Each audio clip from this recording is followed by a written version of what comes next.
पैकी आणि मी स्वतः ऊस तोडलेला आहे 12 वर्ष. तुम्ही प्रत्येक वेळेला प्रत्येक समाज 18 पगड जातीतले बांधव ऊस तोडतात, त्याच्याबद्दल काय अडचण नाही. पण तुम्ही प्रत्येक वेळेलाच असं म्हणताय की कोयते घासून ठेवा. जय जिजाऊ बांधवांनो, मी उदय भिसे पाटील आपल्या उदय न्यूज आणि उदय भिसे ऑफिशियल या यूट्यूब चॅनलवरती आणि फेसबुक या चॅनलवरती अगदी मनापासून स्वागत करतो आहे. काही तरुण या ठिकाणी आलेले आहेत आणि त्यांच्याशी आपण संवाद साधणार आहे आणि ते कुठून आलेत हेही जाणून घेऊया. दादा, तुमचं नाव काय आणि कुठून आलाय तुम्ही? माझं नाव शरद जेदे, राहणार मुर्शदपूर, तालुका जिल्हा बीड. बीडवरून आम्ही आलेलो आहोत. तुमचं नाव? माझं नाव अजय पांढरा, राहणार स्वराज्यनगर बीड. तुमचं? किरण भगत, राहणार तिप्पटवाडी, तालुका जिल्हा बीड.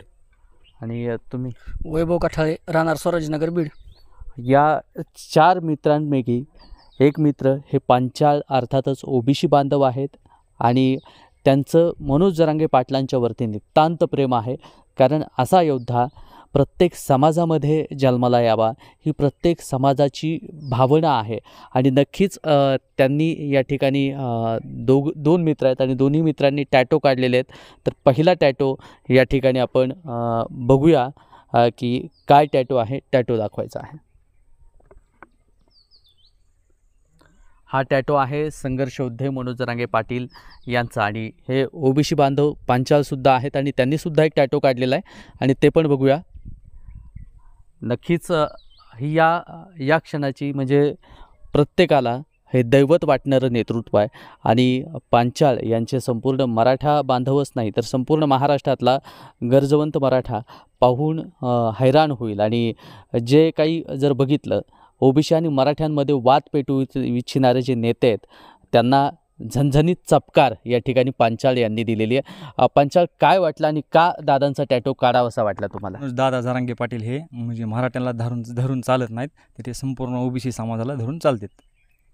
बांधवांनो, ही भावना आहे. प्रत्येकाला बोलता येईल असं नाही, पण त्या भावना ज्या आहेत छातीवरती जरांगे पाटलांचा टॅटो काढून व्यक्त झालेले आहेत आणि त्या भावना नक्कीच आपल्यापर्यंत पोहोचल्याच असतील. जेथे तुम्ही काय सांगाल? आता जर हा टॅटो पहिला टॅटो तर तुम्ही दादा टॅटो काढल्यानंतर घरी आले होते. आत्ता तुम्ही संघर्ष योद्धे मनोज जरांगे पाटील यांना भेटायला अंतरवाली सराठीमध्ये आला आहेत आणि तुमच्या मित्रांनी हा टॅटो काढताना किंवा त्याच्या अगोदर ज्या काही भावना मनात आहेत ते काय सांगाल? सर्वप्रथम मी माझ्या मित्राचं करावं तेवढं कौतुक कमीच आहे. कारण की संघर्ष योद्धा मनोजदादा जरांगे पाटील कुठल्याही एका जातीचं नेतृत्व नसून सर्व महाराष्ट्रातील 18 पगड जातीचं नेतृत्व हे आज आपल्या बांधवाच्या या प्रेमातून दिसून तर येतच आहे. पण आदरणीय संघर्ष योद्धा मनोजदादा जरांगे पाटील हे कधीही कुठल्याही समाजाला कधीही दुखावलेलं नाही. म्हणूनच हे आज सर्व ओबीसी बांधव देखील दादांना तितक्याच आदराने आणि विचारसुद्धा त्यांचे तितक्याच आपुलकीने आपल्या हृदयात घेतात. आज महाराष्ट्रामध्ये जर बघितलं तर अनेक नेते जे आहेत ते वाद पेटवत आहेत. तर वाद पेटवताना आपल्याला पाहायला मिळत आहेत ओबीसी मराठ्यामध्ये. आणि मग ही मैत्री, हे नातं कुठेतरी वादामध्ये निर्माण झालं नाही का? कधी म्हणजे आता हे कुठला तरी एखादा नेता वाद करतो आहे, मग ओबीसी आणि मराठा ही चढावड सध्या जर वाद काही नेते, बरं गावगाड्यात तर समाज एकच आहे असं पाटीलही सांगतात. काय वाटतं तुम्हाला? गावगाड्यात तर समाज सर्व एकच आहे. ओबीसी बांधवांचं आणि मराठा बांधवांचं 1 मिनिटसुद्धा दोघाशिवाय धकत नाही. काही अडचण आली तर मराठा समाज उभा राहतो. ओबीसी बांधवांना काही जरी अडचण आली तरी मराठा समाज उभा राहतो. ओबीसी बांधवांना देखील अडचण आली तर मराठा उभा राहतो. तसंच आपला हा ओबीसी बांधव, तो आणि मी सोबत काम करतो, सोबत दोघं काम करतो, सोबत दोघं एक डबा खातो. ही भावना पहिल्यापासून आहे गावखेड्यात. फक्त हे नेते जे आहेत स्वतःच्या स्वार्थासाठी हे समाजामध्ये तेढ निर्माण करण्याचं काम करत आहेत. काल एक वक्तव्य बघितलं, भगवानगडावरती एक वक्तव्य झालं, कोयते घासून ठेवा, धार लावून ठेवा. आणि म्हणजे ते वक्तव्य कुठेतरी हिंसा करणारं होतं की या वक्तव्याकडे ओबीसी बांधव असतील, मराठा बांधव असतील, कसं पाहत आहे? त्या वक्तव्याचा तर सर्वप्रथम मी निषेधच करतो.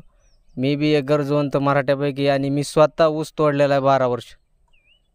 तुम्ही प्रत्येक वेळेला प्रत्येक समाज 18 पगड जातीतले बांधव ऊस तोडतात, त्याच्याबद्दल काय अडचण नाही. पण तुम्ही प्रत्येक वेळेलाच असं म्हणताय की कोयते घासून ठेवा. घासून ठेवा हे काय म्हणजे बोलण्याचे दुखावण्याचं काम आहे हे सर्व समाज बांधवात. तुम्ही कोयते घासून ठेवता म्हणता, त्याच पद्धतीने तुम्ही बीड जिल्ह्यातील नव्हे तर सर्व महाराष्ट्रातील जनतेला तुम्ही काहीतरी नोकरी द्या, काहीतरी समाज बांधवांना उद्योग द्या. हे दुसऱ्या हातात द्या ना काहीतरी कामं त्यांच्या. का तुमच्या स्वार्थासाठी तुम्ही दुसऱ्याच्या लेकराच्या हातात कोयते देणार आणि तुमचे मुलं अमेरिकेत शिकायला जाणार? हे कितपत योग्य आहे? ही भावना सर्व 18 पगड जातीतील लोकांना आता पूर्णपणे समजलेली आहे. जर बघितलं तर पत्रकारांशी संवाद साधताना त्या म्हणाल्या की माझा मुलगा अमेरिकेमध्ये म्हणजे जे काही विदेशामध्ये शिकायला आहे आणि शिक्षण घेऊन तो पुन्हा या ठिकाणी गोपीनाथ मुंडेंसारखा होऊन येईल. पण इतरांच्या मुलांच्या हातात कोयते देताना काय भावना ह्या होत नाहीत? आता मी तर त्यांच्या भावनेची काय म्हणजे, पण मी स्वतः ऊस तोडलेला 12 वर्ष.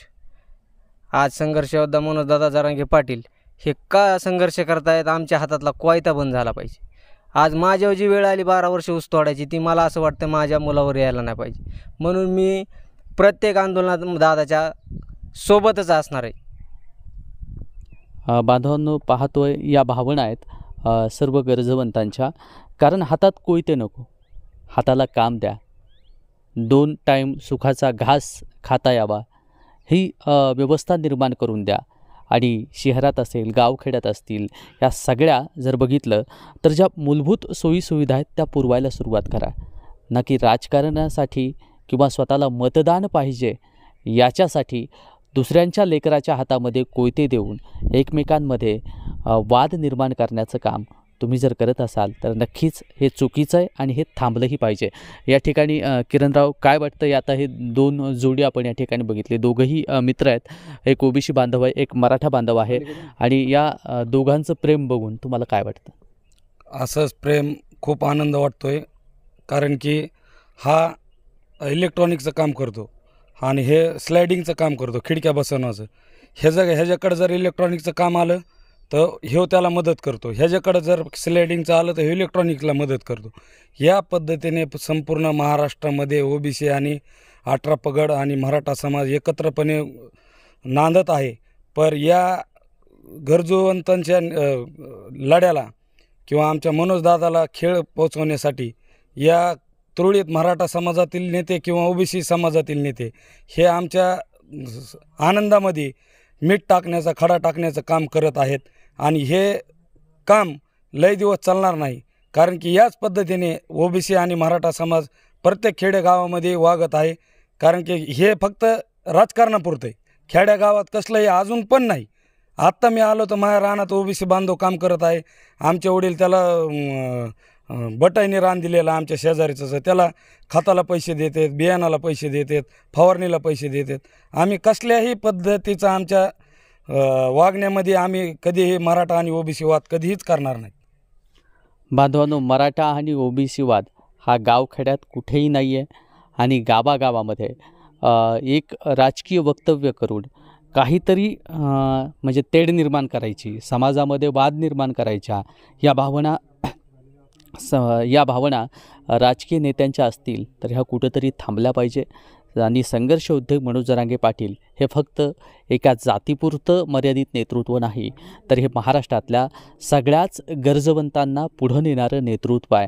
आणि त्याचं ज्वलंत उदाहरण जर बघितलं, दादांचा शब्द न शब्द आपण भाषणात जर ऐकला तर नक्कीच तुमच्यातही परिवर्तन झाल्याशिवाय राहणार नाही.